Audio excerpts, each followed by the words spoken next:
नमस्कार, आप देख रहे हैं रिपब्लिक भारत और आपके साथ मैं हूं विवेक। और इस वक्त जहां हम खड़े हैं यहां पर एक जो लैंडमार्क है वे टू बैसरन, बस इसी जगह पर तकरीबन यहां से अगर आप तस्वीरों की तरफ अगर हम रुक करें तो इसी पहाड़ी को चढ़ते जाइए और जहां तक तकरीबन 4 से 5 किलोमीटर का सफर आप जब तय करेंगे, जरा जूम करके हम दिखाना चाहेंगे तो इसी उबड़ खाबड़ भरे रास्तों से टट्टुओं के जरिए लोग पहुंचते हैं। हालांकि 2 रास्ते हैं, अभी इस रास्ते से हम उतर कर आए हैं और आप देख पाएंगे कि ये घना जंगल है, चीड़ और देवदार के पेड़ हैं और इन देवदार के जो पेड़ हैं उन पेड़ों के पीछे छुप जाना बहुत आसान होता है। ऐसे में जो आतंकी हैं इसे एक बढ़िया पनागार मानते हैं। ये घटना एक अरसे बाद घटी, लोग नहीं सोच सकते थे, लोग नहीं जान पा सकते थे, लोग बैठ करके एंजॉय कर रहे थे, उन पर गोलियां दागी गई, ये पूछते हुए उनके धर्म का नाम पूछते हुए। लेकिन हम आपको बताएं कि ये जो घटना है इसके पीछे जो बैसरन घाटी है वो कहीं ना कहीं साफ तौर पर लोगों के मन में इस नाम से एक डर पैदा हो जाता है। हमने वहां जाने की कोशिश की, हम दिखाएंगे कि उस जगह पर हमने जाने की कोशिश की,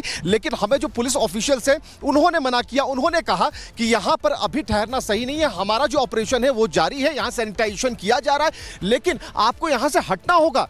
तकरीबन 1.5 घंटे तक वहां पर हम जमे रहे कि हमें आगे बढ़ने दीजिए, उसके बाद भी लेकिन राष्ट्र सर्वोपरि इस बात को ध्यान में रखते हुए रिपब्लिक भारत ने अपने कदम वहीं रोके कि राष्ट्र के लिए जरूरी है कि जो ऑपरेशन हमारे सुरक्षा बल कर रहे हैं ये नजर में नहीं आने चाहिए उन आतंकियों के, उन आईएसआई एजेंट्स के, ताकि यहां क्या चल रहा है। लेकिन मैं आपको बताऊं जो ऑपरेशन चल रहा है बहुत धुआंधार चल रहा है, तरीके से चल रहा है और सिर्फ ऑन पेपर की बात नहीं, सिर्फ बयानों की बात नहीं है। एक मीटिंग दिल्ली में चल रही है, दूसरी मीटिंग यहां हो रही है और उस मीटिंग तक हम पहुंचकर हमने भापा कि जो जानकारियां हैं उसे हम शेयर नहीं कर सकते क्योंकि वो भीतर खाने की जानकारियां हैं। और यहां पर अगर आप देखेंगे, इस तरफ अगर देखेंगे तो यहां पर एक पॉकेट्स बनाया गया है और इस पॉकेट्स में अभी भी सुरक्षा बल के जो बड़े कमांडर हैं वो मौजूद हैं और लगातार मीटिंग चल रही है। इस तरफ आप अगर देखेंगे तो सीआरपीएफ जो है, यहां पर सीआरपीएफ ने अपने पूरी तरीके से कैंप कर रखा है और इस कैंप को अगर आप देखेंगे तो हर जगह जो है यहां पर हमारे सुरक्षा बल के जवान मुस्तैद हैं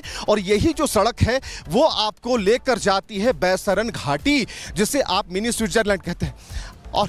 और बिल्कुल, और जिन जो पीड़ित थे उन्होंने कैसे इसकी पूरी व्याख्या की, क्या बताया, जरा ये भी सुनिए।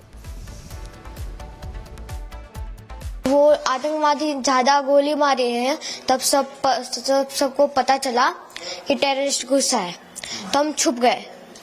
उन लोगों ने ढूंढ लिया, हमको तो वो 2 दिखे थे और एक ने आके बोला मुसलमान अलग हो जाओ और हिंदू अलग हो जाओ, जेंट्स खाली। और बाद में हिंदू के सारे जेंट्स को गोली से मार दिया। किसी से कुछ नहीं पूछा, बस यही बोला मुसलमान अलग हो जाओ और हिंदू अलग हो जाओ। हिंदू को मार दिया और बोला 3 बार कलाम बोला और मुसलमान लोगों को लैंग्वेज आती थी, उन लोगों ने 3 बार मुसलमान बोला और जो नहीं बोला उसे गन से उड़ा दिया।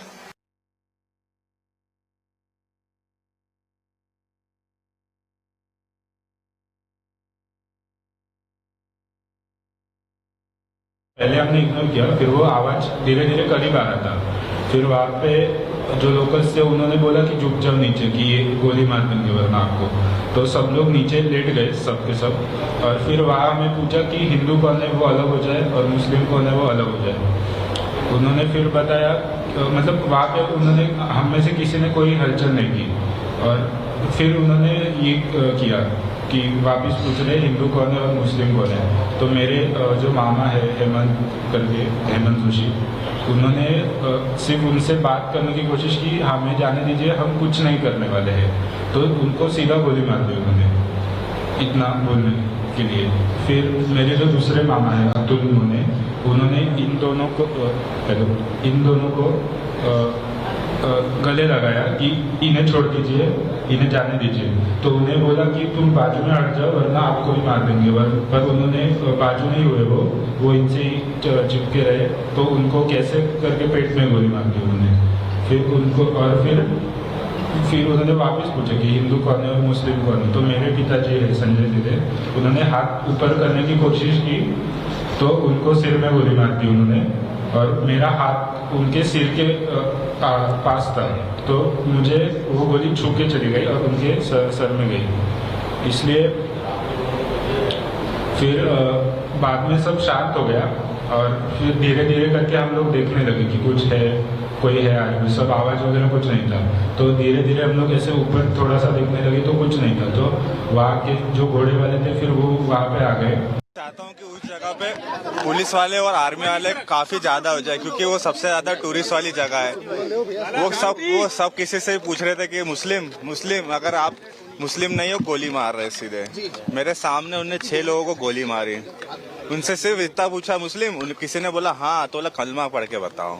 और अगर कलमा भी पढ़ दी उसके बाद उसने बोला कि अपने नीचे के कपड़े खोल के बताओ। और उनने बोला कि खातून नहीं है तुम्हारा, तो सीधे गोली मार दी। वो 15-15 साल के बच्चे हैं। वो कम से कम 4 लोग थे। वो सेल्फी ले रहे थे, अपने सर पर कैमरा लगा के आए थे।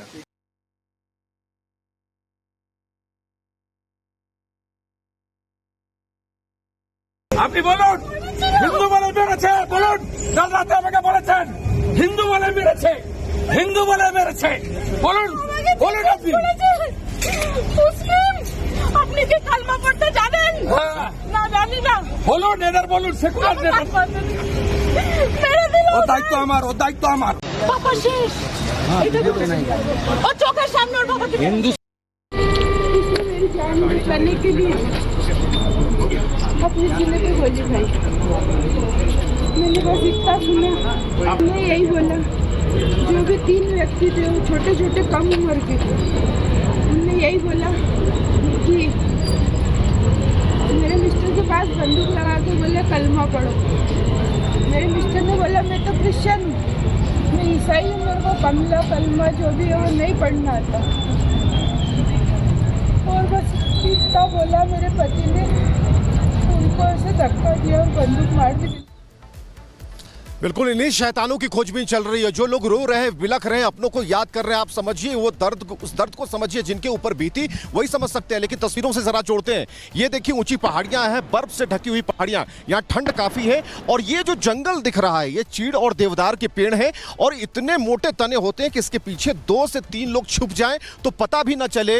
और इतना घना जंगल है, इतनी डेंस यहाँ पर जो पेड़ लगाए गए हैं कि 4 फीट की दूरी पर एक पेड़ है। तो ऐसी स्थिति में बहुत मुश्किल होता है यहाँ पर किसी ऑपरेशन को चला पाना। इसलिए स्थानीय जो लोग हैं उनकी यहाँ पर मदद ली जाती है। तो फिलहाल ये जो है खूबसूरत वादियां जरूर दिखने में लगती हैं, लेकिन इसका जो दूसरा चैप्टर है वो हम आपको दिखा रहे हैं। ये जो सड़क है, इसी सड़क के माध्यम से सारे उस दिन जो भी घटनाक्रम में जो लोग शहीद हो गए वो इसी रास्ते से आए थे। उन्हें ट्रैवल एजेंसियों ने इसी रास्ते से ला करके ऊपर की चढ़ाई करवा दी। और ये जो बैसारन का बोर्ड लगा है, ये बता रहा है, ये बैसारन का बोर्ड, कि इसी रास्ते से आप जाएंगे। लेकिन देखिए ये जो सड़क है वहां पर सिक्योरिटी चेकिंग होती है और उसके बाद सिक्योरिटी चेकिंग के बाद सुरक्षाकर्मी चेक करते हैं। और सबसे बड़ी बात कि यहाँ के अगर लोकल ड्राइवर्स हैं तो उनकी फोटो लेते हैं, उनकी फोटो अपनी मोबाइल में खींचते हैं ताकि ये रिकॉर्ड में रहे।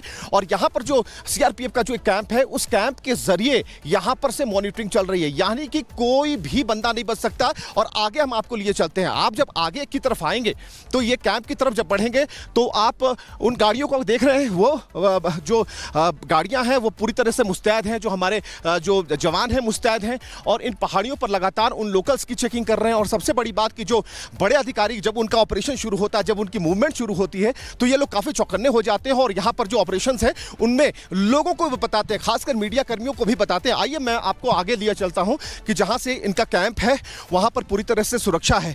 और यहाँ पर आप देखेंगे इक्के दुक्के होटल्स बने हुए हैं ताकि जो यात्री हैं यहाँ पर आए। और ये पूरी तरीके से बस्ती इतनी गुलजार रहने वाली, इतनी हरी भरी रहने वाली, लेकिन सफेद बर्फ पर जो लाल खून के छींटे हैं इसे कोई भी बर्दाश्त नहीं कर पा रहा।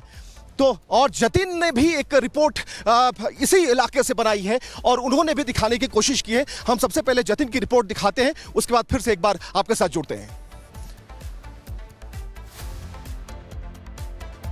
काम के उस जंगल में इस वक्त मेरी मौजूदगी है जो कि इस समय हाइड आउट बन गया है उन आतंकियों का। और उस हाइड आउट पर नजर है सिक्योरिटी फोर्सेस की और 10 अलग अलग टीमें बनाई गई हैं जो कि इस जंगल में कॉम्बिंग ऑपरेशन चला रही हैं, आतंकियों के उस हाइड आउट को ढूंढने की कोशिश कर रहे हैं। और जब हम इस जंगल में पहुंचे तो हमें नजर आया कि एक तो बड़े बड़े पेड़, दूसरी तरफ आप देखेंगे बड़ी बड़ी चट्टानें भी हैं और वो चट्टानें पूरे तरीके से घास से पटी हुई है। आप ये देखिए, जैसे जैसे मैं ऊपर जा रहा हूँ, ये पहाड़ी का पूरा इलाका है और इसी में चढ़ने पर महारत है उन आतंकियों की। लेकिन आप इन चट्टानों को देखेंगे, ये सबसे बड़ा हाइडआउट इस पहाड़ में माना जाता है कि इसी पहाड़ी का सहारा लेकर इसी पहाड़ी में जो ग्रीनरी है, इस ग्रीनरी की आड़ में खुद को छुपाने की आतंकी जो है वो कोशिश करते हैं। और यही कारण है कि हेलीकॉप्टर से बाकायदा जो फोर्सेज है वो इस पूरे इलाके की निगरानी कर रही हैं। दूसरी तरफ अगर मेरे विजय पंकज आपको तस्वीर दिखाए कि पहाड़ के एक तरफ ऊंचाई पे मैं खड़ा हुआ हूं, लेकिन इस पहाड़ के दूसरी तरफ और ये पूरा जंगल का एरिया आप देखेंगे तो जगह जगह आपको इसी तरीके के पहाड़ और ऊंचाई आपको नजर आएगी। आतंकी कहीं भी और यही कारण है कि सिक्योरिटी फोर्सेस द्वारा 10 ऐसी टीमें बनाई गई हैं जो कि इस पूरे इलाके में कॉम्बिंग ऑपरेशन चला रहे हैं। देखिए, आम सिविलियन के तौर पर क्योंकि मेरी रिहाइश दिल्ली की है तो मेरे को यहाँ पे चढ़ना काफ़ी चैलेंजिंग लग रहा है, लेकिन जो आतंकी है वो वेल ट्रेंड है। जिस तरीके से सोर्सेज भी हमें जानकारी दे रहे हैं कि उनको महारत है इस पहाड़ों में छिपे होने की, उनको महारत है कि ये जो पेड़ आप देख रहे हैं इस पेड़ पर चढ़ने की, खुद को बचाने की। पहलगाम के इन जंगलों में जहां पर 28 लोगों की मौत को अंजाम देने के बाद आतंकी जो है वो इसी जंगल के रास्ते फरार हुए और अब सिक्योरिटी फोर्सेस काफी चैलेंजिंग सिचुएशन में इन आतंकियों को इन जंगलों में ढूंढने के लिए सर्च ऑपरेशन चला रही है। बिल्कुल सही बात है कि अगर आतंकी कितने भी दक्ष हों, लेकिन ये एक बहुत बड़ी गलती कर दी जो पाकिस्तान परस्त आतंकी है, उन्होंने बहुत बड़ी गलती कर दी है। हमने बराबर कहा है कि अमित शाह जो कि गृह मंत्री है, उनकी चहलकदमी इस इलाके में बहुत कुछ इशारे कर रही है। फिलहाल आप देखते रहे बख्तरबंद जो गाड़ियां हैं सीआरपीएफ की यहां पर मौजूद है और पता नहीं कितने राउंड्स ये लगा चुकी है और ये जो पूरा इलाका है छावनी में तब्दील है। पीछे पीछे जो हमारे सुरक्षा गार्ड्स है लगातार मुस्तैद है और यहां से अगर कोई गाड़ी आगे बढ़ती है तो उन्हें परमिशन लेनी होगी। अगर मीडिया कर्मी बढ़ते हैं उन्हें अपना आई कार्ड चेक कराना होगा। अगर लोकल ड्राइवर हैं तो उनकी तस्वीर ये लेंगे, उसके बाद ये परमिशन देंगे इस तरफ जाएं। और बस जो यात्री हैं इसी रास्ते से होकर गुजरे थे, उनके साथ एक बहुत बड़ी घटना घटी और देखिए सीआरपीएफ की जो एक टीम है वो बख्तरबंद गाड़ियों से निकलती हुई यहां पर नजर आती है। यानी कि जो ऑपरेशन है वो लगातार जारी है और जो ऑपरेशन में हर उस इलाके में ध्यान दिया जा रहा है। ऐसा नहीं कि इस वक्त हम यहां पर खड़े हैं तो ये निगरानी में नहीं है, इससे भी निगरानी में और लगातार यहां पर खड़ा रहने वाला हर शख्स, हर वो व्यक्ति जो यहां खड़ा मौजूद होगा उसकी पल पल की मॉनिटरिंग होगी। तो यहां पर गाड़ियां आप देख पा रहे हैं पूरी तरीके से और ये पूरी तैयारी है। ऊपर ऑपरेशन चल रहे हैं जिसके बारे में अभी कोई जानकारी नहीं दे सकते और हमने बराबर कहा कि एक ही ध्येय है, एक ही उद्देश्य है कि राष्ट्र सर्वोपरि और राष्ट्र से बढ़कर कुछ नहीं।